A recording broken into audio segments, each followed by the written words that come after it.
So, Sarah Jane Scott, welcome to the podcast. Thank you so much for having me. And you are the first Schlager singer that I've had on this podcast. So this is a first. That's great. For some reason, this does not surprise me. So before we get into Schlagermusik and your career in Schlagermusik and where you're at the moment, maybe you can give your background, because I'll tell you the other thing. This is a podcast episode for firsts, because you're also, I think, the first guest that has a Wikipedia page. And it's a German Wikipedia page, and on it, it gives a bit of your history. And what's very clear from the Wikipedia article is that you had a big love of music right from when you were young. So maybe give me your background and growing up and your love for music. Yeah, sure. So I am originally from a very small town in Pennsylvania in the US. It's called Honesdale, Pennsylvania, but I was born in Scranton. Scranton is a very famous small town known for being the city in which the American office, is set. So this is where I'm from. I always loved music. I think from like I was a baby and I already knew that I wanted to sing at least three. It was very clear to me that and to my parents, that I loved singing. I loved to perform. I loved to sing for people. I loved to sing myself to sleep. I was just always singing. And that was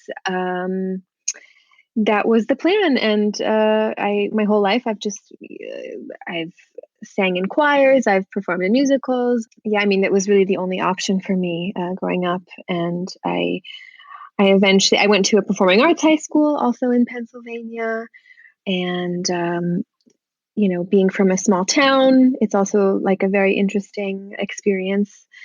Then eventually I went to Berklee College of Music. I moved to Boston at 18 and studied at Berklee, and I have a bachelor's degree in music.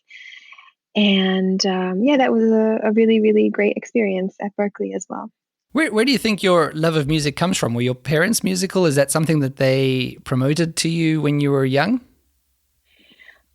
Yeah, so my father is a hobby musician, and he is a really beautiful singer and plays various instruments. And he had like a little studio at home growing up with a microphone and various instruments. And I would just kind of go in there and play. My dad would like set up the PA system for me so that I could like actually sing into a microphone and, hit the drums and strum the guitars. Yeah. And that was like my playground growing up.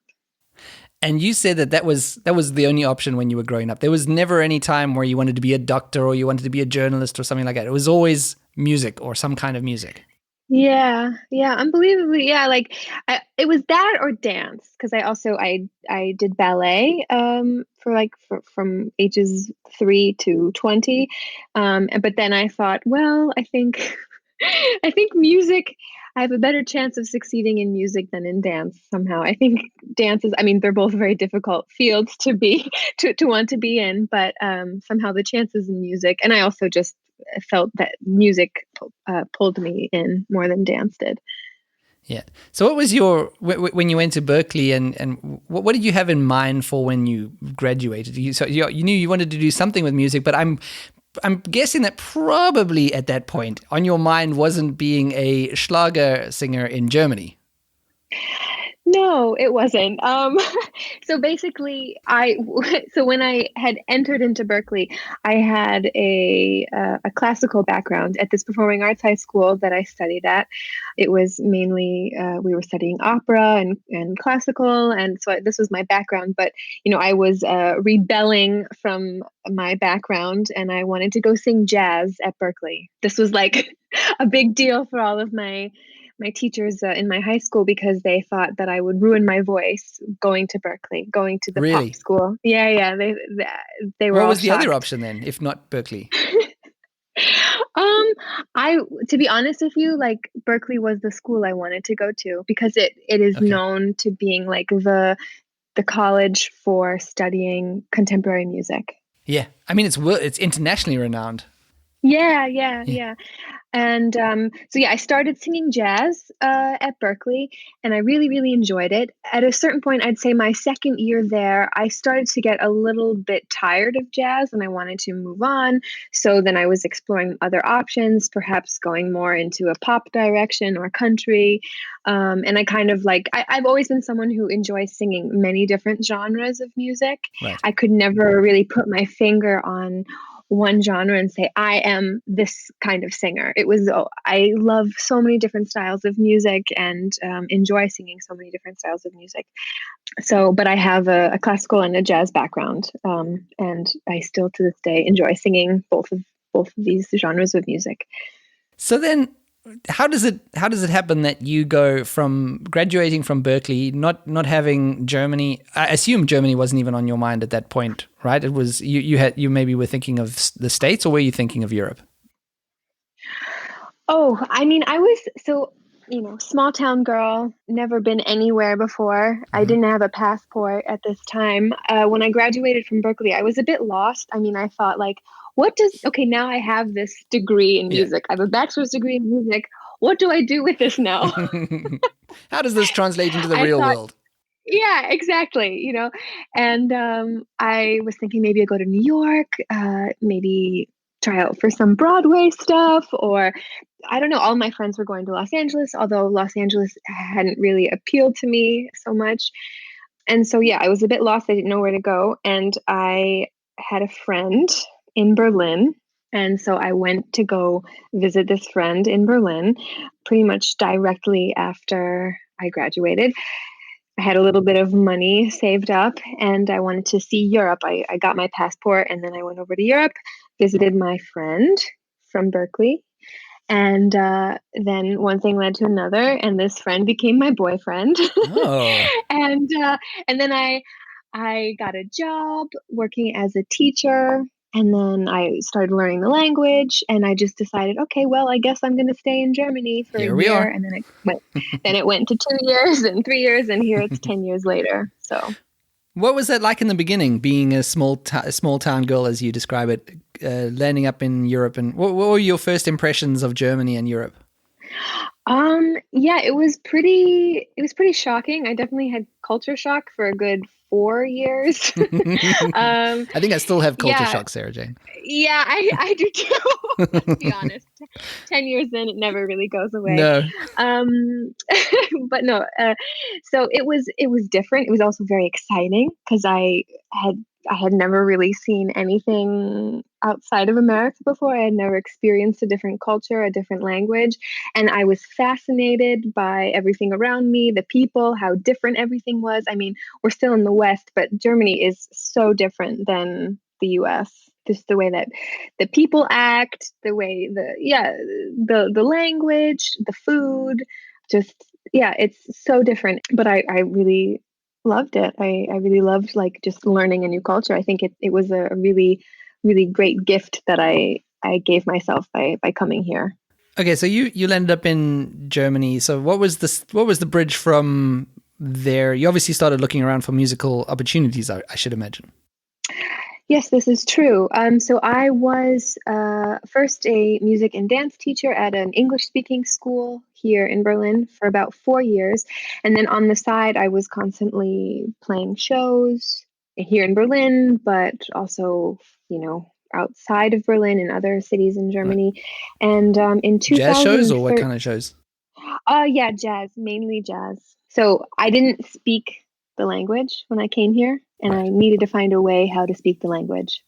So I thought, I'm a musician. What better way than to listen to German music and learn German this way? So I like Googled German music and I found Schlager. And I've always had like, I've always enjoyed music from the 50s and 60s. I guess this also goes with jazz. This is also the era of Yeah. jazz. But anyway, so I found some German Schlagers from the 50s and 60s. And I thought, this is fascinating. And I started listening to these songs and playing them on my ukulele and like learning the text phonetically, like singing the German without understanding it. And this is like how I started learning German. Anyway, so I was playing all of these shows, and then in 2013, I played my first show where I was speaking German on stage. And then I like had realized that I really enjoyed this. It was like a challenge. I was speaking a language I was just beginning to learn, but it was like, it was a challenge and it was interesting. I could play with the language, not being a mother tongue speaker of the language. There was funny things that I could do with it on stage. Yeah. And then this is what kind of gave me the inspiration to, hey, why don't I try this more? This is fun. I can learn a language and start this career. And that's how it started. And I think I saw somewhere, I can't remember where I saw it, either in an interview with you or I read it somewhere, that you said that also in Berklee was something that you did was sing songs in foreign languages that you didn't always understand, right? Yeah, I did that. In high school, like having a background in classical music, we were constantly singing songs in every language. Singing lots of Bach and various, and we were singing Italian and so this was not that I didn't have really a grasp for the German language, but this is also like when you're a singer and you sing in this context, it's normal to sing in languages that you don't understand. Yeah. So you were listening to Schlager. You found that you liked Schlager. What was it that drew you towards Schlager, other than, like you said, it was the language, but also the melodies or the party aspect of it? What was it that was intriguing for you? Yeah, in the beginning, I was really charmed by the early Schlager. So the Schlager from the 50s and 60s, right when Schlager started becoming a thing after the war. One reason why it was a good way for me to learn the language is also because the lyrics are quite simple. It's straightforward, and it was very fun. Yeah. But what is it that makes Schlager melodies so unique? Because when you hear a Schlager melody, it just, straight away you're listening to Schlager music. It's just, even if it's very modern sounding. Yeah, like I said, what's a traditional Schlager melody? Da da da da da da. So something like this, right? So it's also very rhythmic in the sense that so there's always a lot of clapping in Schlager audiences Yes, there love to is. clap.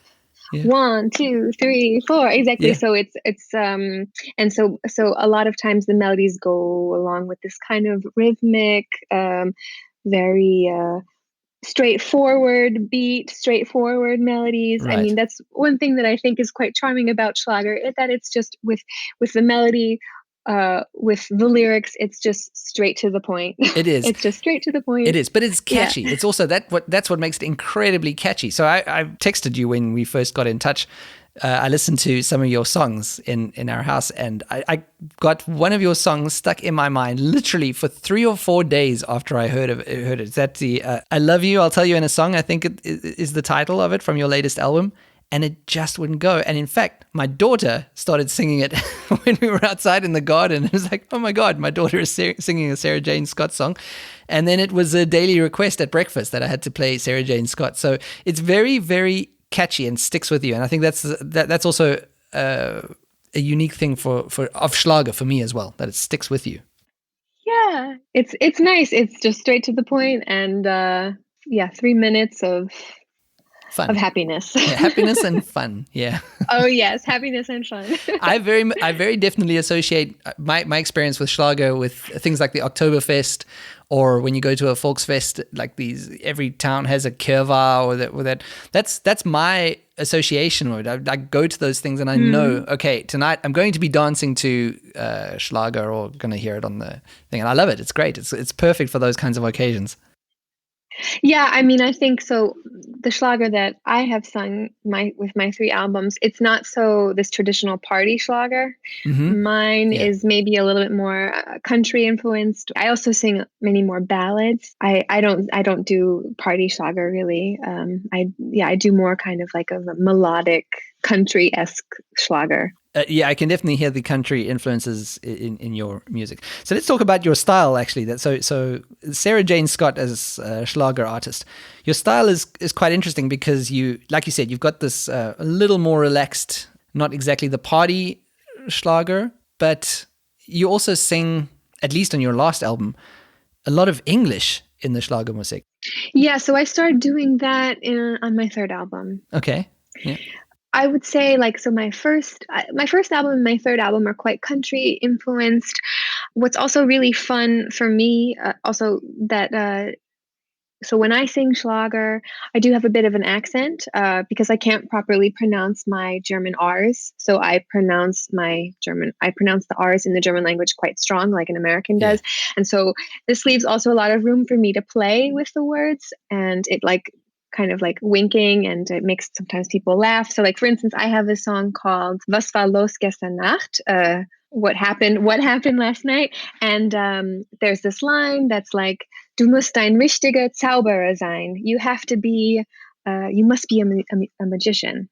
And this line, Du musst ein richtiger Zauberer sein, like always makes people laugh because it just sounds, I think, ridiculous in my in my accent.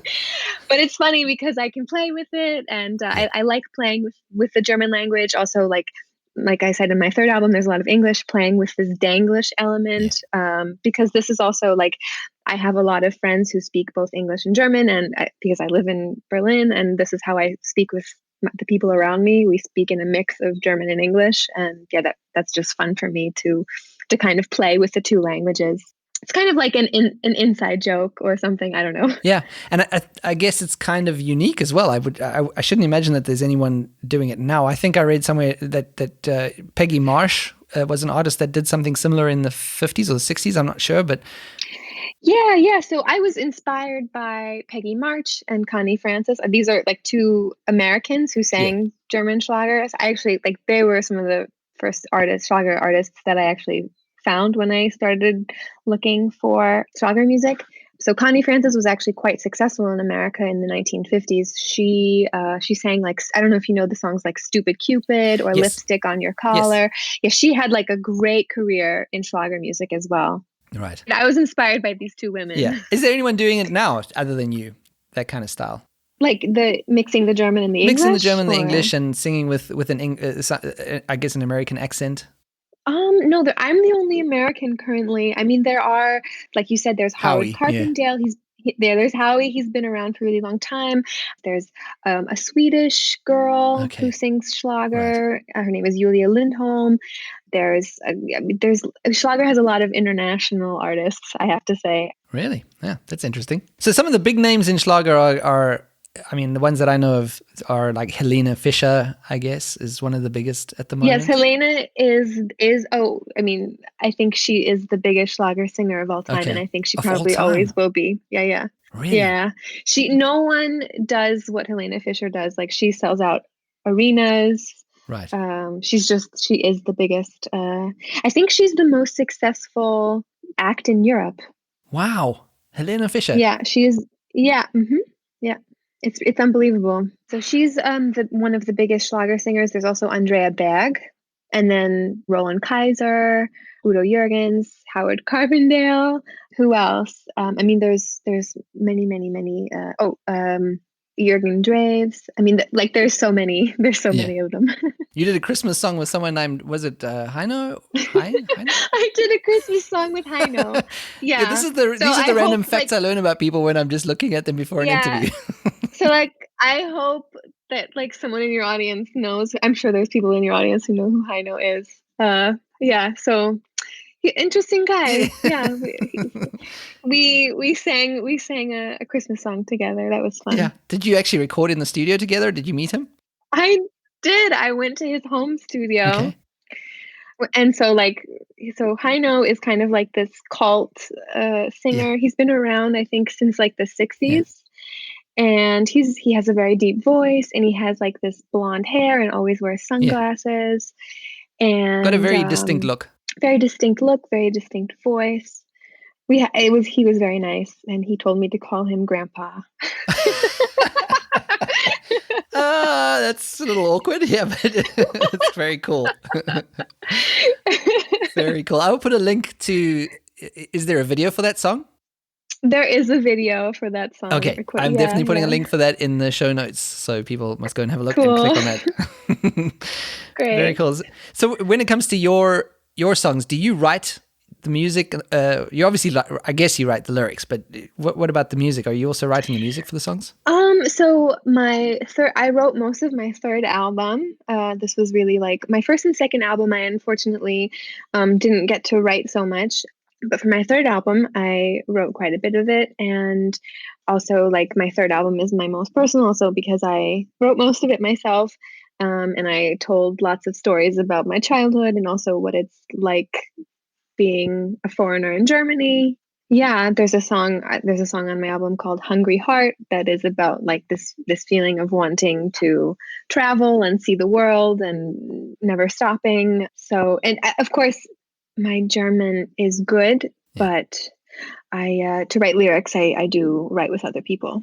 Yeah. So maybe we can talk a bit about your career as a Schlager singer. So we were talking about how you ended up in Germany and how you first started being intrigued by Schlager. But what was the step that led you to? I mean, you've achieved some kind of success in Schlager in Germany, right? Oh yeah. Yeah, I mean I was on tour with Florian Silbereisen, the most prominent television moderator in Germany. He also sings and has a band, but I went on a 3 month long tour with him. And I've also been on like many television shows. And I was Right. also on tour with this band called Santiano in Okay. Germany. It's not a Schlager band. They do more of like they are like seamen. They sing like sea shanties. Oh, cool. um, yeah, it's quite fun. So I mean, I've released 3 albums. I was signed to Sony and then Universal, and like got to travel all over. I've seen most of Germany. I've been in every small corner of Germany, the smallest of smallest towns, the middle of nowhere, and also the cities. And really, feel very lucky to have gotten to see a lot of Europe and to travel and film music videos. And yeah, have had a lot of fun times. What's a tour look like? So, I mean, is it really that picture that everyone has in their minds that you get on a tour bus and you head to a whole bunch of different cities and you don't see home for months on end? Yeah, I have to say, like, so this one tour that I did, this 3 month long tour, um, this was pretty intense because we were playing shows every day, and we would sometimes have to drive up to 6 hours in a bus. Wow. And so I had so much fun. It was really the time of my life on this tour because I got to perform in like big arenas in front of like so many people, and it was really Wow. like just a dream come true. Yeah. But this is the thing, is that after these shows you have adrenaline and you can't fall asleep, and Right. so you stay up until like 4 a.m. Hanging out with everyone at the bar, and then you have to wake up again at 9 to hop on the bus to drive, Okay. and then you don't reach the next city until maybe like 4 or 5 p.m. and then the show starts at 8, and then it's just like this every day, and it's just like I didn't sleep pretty much for 3 months, and I was like totally burnt out afterwards. Really? So you But came off there and you were just yeah. like, enough now for a while. Just no. Yeah, exactly. I mean, after that, then I released an album and then had to promote this album. I mean, it was really so much fun, and but it's definitely like my health definitely declined after Yeah. this tour, and I had to like take a bit of a break and relax a little bit. But it's so fun. It's really fun. Also because you get close to the people you're with very quickly Yeah. because you're with the same people every day on stage and also the crew behind the stage. Yeah. Become And like it's a family, I guess, like a small yeah, family. it's really nice. And so then also when the tour is over, like they say like you go into a black hole after a Hmm. big tour because you're not around all of these people anymore. And yeah, you have to like then find a way to get back into normal everyday life. Yeah. But it couldn't have been like that, these big tours and so on, right from the beginning. Or was it that you just kind of jumped into that level of Um success? no, so I started in 2013, and then I had my first big television show in 2016. I was on, it was so Florian Silbereisen's große Schlagerfest. Okay. And this show had like 6 million viewers. Wow. Yeah, this was my first television show. And then from there, that's how it started. And then so basically my career has consisted of lots of promotion tours, traveling around, going to various radio stations, performing concerts. Like this is what the job of a Schlager Yeah. singer entails. Interviews, yeah, and lots of shows all the time.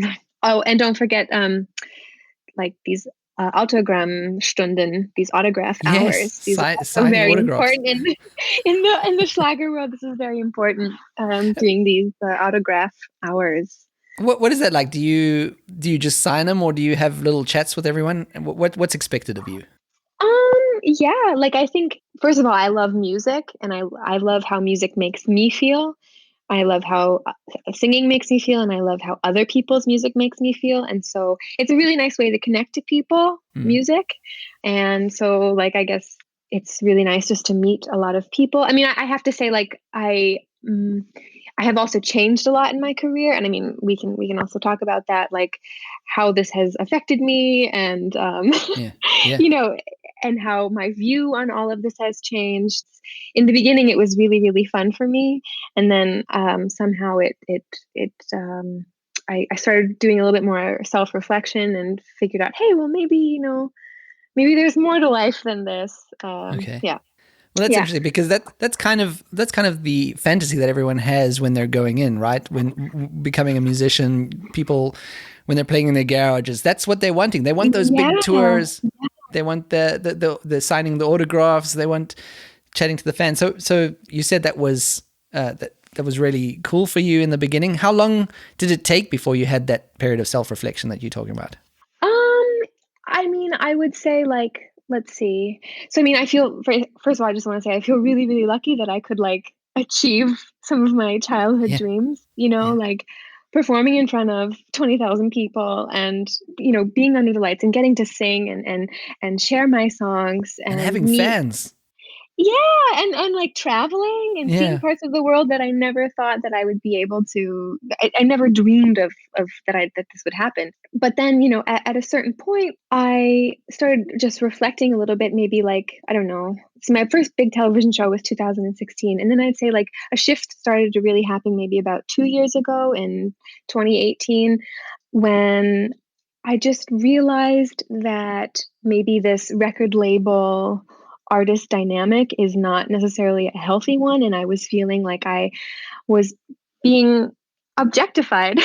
I was Yeah. being objectified by my record label, and Right. I was told what to do, what to say, what to wear, how to act, and this was just like eating away at my soul.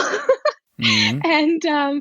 And then I just thought, well, hey, like this is not what I got in this for. I wanted to make music and express myself, and then somehow I got caught up in this crazy cycle of exploitation. Where are you in that cycle now? Is that something that you put behind you? Were you able to move past into a new phase of your career?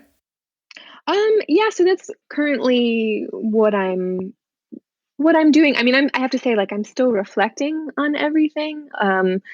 I think it's really, really important for people to be entertained, Yeah. whether it be whatever kind of music that is. And objectification and exploitation doesn't just happen in Schlager. It happens in Yeah. every kind of genre of music. I, w- And I this was going to say that. Yeah.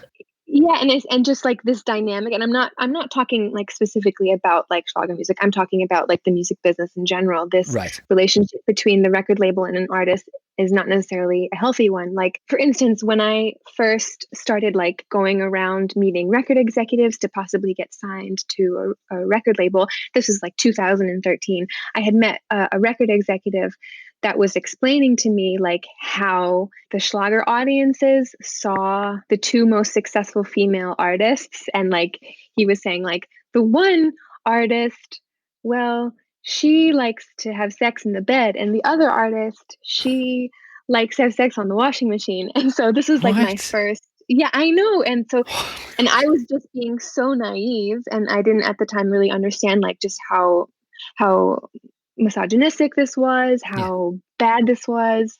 And then it only like got worse from there.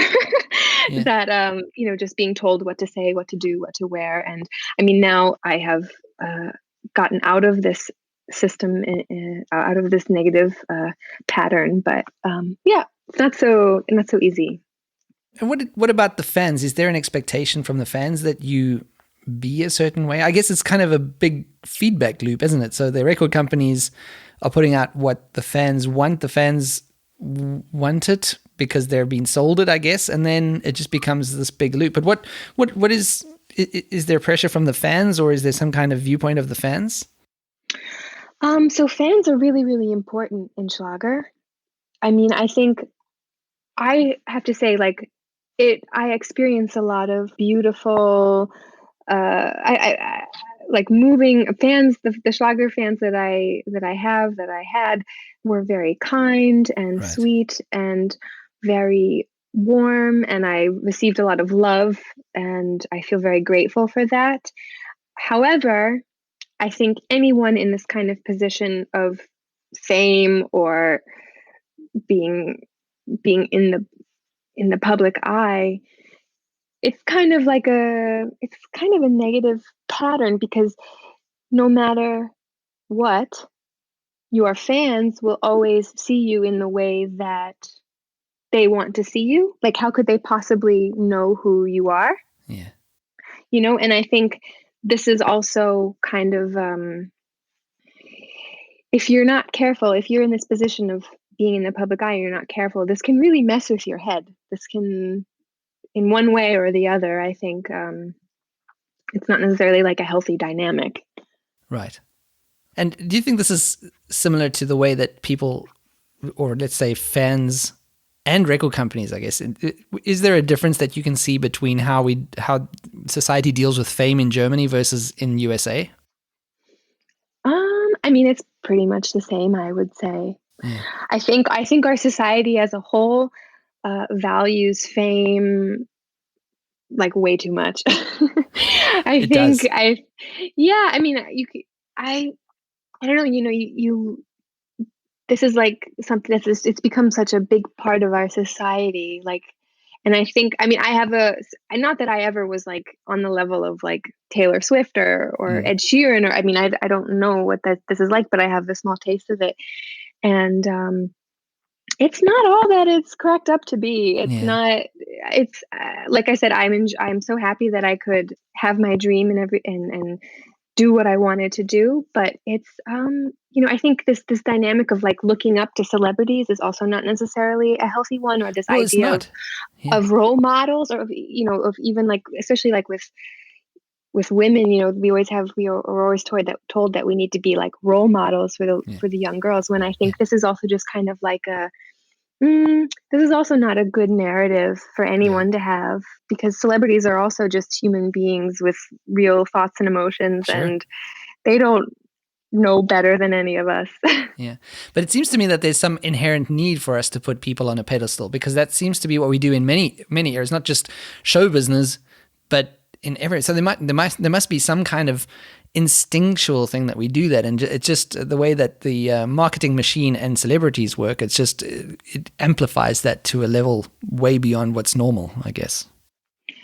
Yeah, exactly. I mean, I think for me, what was just very difficult was being a product, Yeah. being being marketed as a product. That was just really not good for my soul, not good Yeah. for who I want to be or who I Mm, am. no. I don't think that's necessarily good for anyone, because then you get in this vicious cycle of needing to please people, needing to maybe compromise parts of yourself. I mean, or maybe there are celebrities out there who can balance their private life and their image, and Yeah. say, okay, well, this is my job and this is this image of me, but really this is how I am. And then Yeah. maybe this is a healthy way to try and tackle it, although I was not really able to do Yeah. this. I guess that there are celebrities who can do that, and there are people who can do that as well in general. But when it goes against your core beliefs, and like you were talking about, being a role model to other women, younger girls, maybe, and then you're being, as you said, exploited and made to be a certain way, where that must have been extremely difficult for you to say that you will go out there and do that, because it's really something that's going against your core beliefs and philosophies. And I suppose, as from what it sounds like, is that was a slower evolution towards that point where you were saying, no, this is going against what my core philosophies are. Yeah, and so when I first started, doing this job, being in the public eye, being on television and doing all of this, I was a bit naive, and perhaps I didn't quite understand the system, and I thought that this is what I had to do, unfortunately. But I remember, for instance, like when also another story from the beginning of my career, I was told by the people around me in my team, like the female fans had to think that I was their friend and that I wouldn't steal their boyfriend. And then the male fans had to feel like they wanted to like have sex with me. Isn't this awful? This is really, really awful. Yeah. And so then it also plays into this thing, like being a woman in the public eye, and like you're damned if you do and you're damned if you don't. Yes. It doesn't matter if you're on one end of the spectrum or the other end of the spectrum. You're just wrong. That's just how it is. Yeah. So you mentioned that you've got some more freedom now, more recently. So after 2018, what led to that more freedom? Are you still with the record label, or have you got a different understanding with the record label? And what's the shift looking like for you at the moment? Yeah. So basically, I ended my relationship with Universal just very recently. I haven't even really let that cat out of the bag yet. I haven't told very many people about this. Okay. Yeah. So I have just decided to step back a little bit and to reflect, and I will continue to make music. I'm not sure, first I want to take a little bit of a break and reflect a little bit, and then we'll see where it goes. So right now I would like to focus on maybe telling my story and expressing this, so maybe people understand a little bit better, like why in the music business this is a really nasty cycle that maybe people aren't necessarily aware of. For instance, I know there's a narrative in Germany right now. Lots of women in the music business behind the scenes are speaking out, saying, hey, we need to have more women in higher positions of power at the record labels, more women producing music, more women, behind the scenes at the television shows. And I think this is really, really great. Yeah. I think this needs to happen. Yeah. But I think also what people need to be aware of is also, in a lot of industries in the world, but in the music business also, there's a systemic problem here.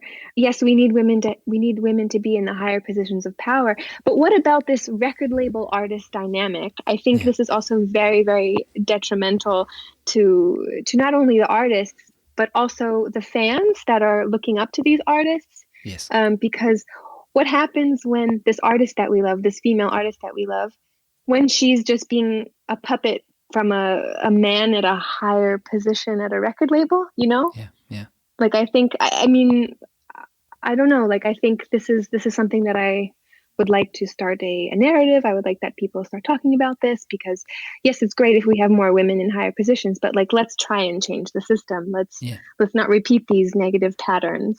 And maybe change the expectations of what a female artist looks like and is, basically, as well. I think that's a huge thing that has to happen. Otherwise, it's just a cycle that continues. Girls grow up with the Taylor Swifts and whoever else of the world, and they just have this image of, okay, that's what I need to be like. That's how I need to be, and then it just continues going. And in the end, they're not seeing the real Sarah Jane Scott, or they're not seeing the real Taylor Swift. They're seeing some kind of marketing image that's put before them.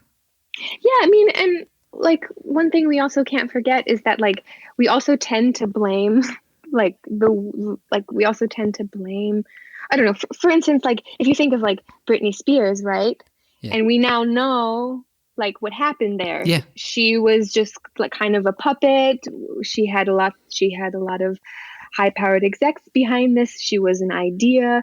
But at the time, everybody was kind of shaming her for what she was doing. It was. It was almost like bullying. It was just a really, really harsh backlash at her personally. Yeah, exactly. And so this is also very, very bad and very dangerous, because she was doing what the record executives were telling her to do. Yeah. But then all of this negative energy was then put into that she was bad, that Yeah. she was wrong, that, and we have to stop this shaming. We have to stop this shaming. We have to stop this. This is really not good. Yeah, I agree. Are you worried about some kind of backlash from fans that you've had, or whatever, with whatever the next phase you have? I have to say, I think I've already kind of, I don't want to say like alienated my fans, but I think like some fans are kind of like fed up with me because I stopped. Like I decided that I didn't really want to do any more fan meetups, and I just decided that maybe like the public eye wasn't for me, and so I think I disappointed a lot of fans. But I think that is okay, because I mean it's my life, and Yeah. I don't want to just like live my life for other people. No. I want to be happy, and of course I can I will always have music, and I will always continue to make music, but I don't want to do it while being objectified or exploited. Yeah. And I think a small example of that came in an interview that I saw with you, where you were talking about cutting your hair. Your hair was longer before, and you'd cut your hair, and you said that there was some negative backlash about that as well. Yeah, I mean, I don't know, that we have this idea that women can only be feminine if they have long hair. Or I mean, this is like one instance. I mean, there's lots of these silly things that people say or think that are just inherently in us, and like innately, there's a lot of like things in society that are innately misogynistic that no one questions. But anyway, so I think like, yeah, people didn't necessarily like it when I cut my hair, but I did it because I wanted to, and that was also kind of like the first move for me, to say like, well, I'm doing this for myself and for no one else, and that was, I was able to break free from something. Yeah. And one of the things you said in that interview is that I am not my hair. And I think that's a great point to make. Yeah, I'm not my hair. I'm not anything. I am not one single thing. I mean, I think this is also something that we could all perhaps benefit from, like women and men. Like, we are not the way that we look. We are not our hair. We are not our clothes. We're not necessarily like, I mean, we're many things. We're what we do. We're what we think. We're the meaningful relationships that we have with the people around us, thoughts and ideas. I mean, these are the things that we should be trying to cultivate, in my opinion. I think this is what I've been, upon my self-reflection, this is what I've come down to. Yeah. So you're unsure about what the next step is. You're taking a bit of a break now. Does that mean break from touring? Or are there contractual obligations that you have to get through with the record label, or what's the short term? So I still have some shows and some television and that kind of stuff. But I'm just taking a bit of a break at the moment. Right. What other projects are you involved with at the moment? So I have begun working with some women's organizations here in Berlin, focusing on getting women in leadership positions here in Germany and in Europe, and also like fighting for equal pay. And I mean, of course, it goes. I have to see what the future brings, but it seems like I'd like to go down an activist path. We'll see. I mean, in my music, perhaps also, we'll see what happens. I'm pretty much open to whatever comes at me. It's kind of an exciting place to be, because you've had an epiphany. It sounds like you've had an epiphany. You've had realizations, and you know where you stand with certain issues, and you know what you will and won't do. And now you've got a lot of different opportunities and ways forward. That must be pretty liberating, right? Yeah, it feels really nice. I mean, I think, I don't necessarily like regret anything that I've done. I really, really enjoyed singing Schlager. Yeah. And I really enjoyed everything that I experienced, and I feel very lucky. But I also needed to go through that in order to find this part of myself. Yeah. And I feel pretty good. I feel pretty darn good, and I'm looking forward to seeing what the next phase of my life brings.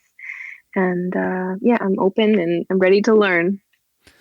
Great. Sarah Jane Scott, where can people find you if they want to find you? Where would you? Yeah, so I guess the best place to find me is on Instagram. I'm Sarah Jane Scott dot music, MUSIK, the Okay. German spelling of music. Right. Okay, so I'll put that in the show notes as well.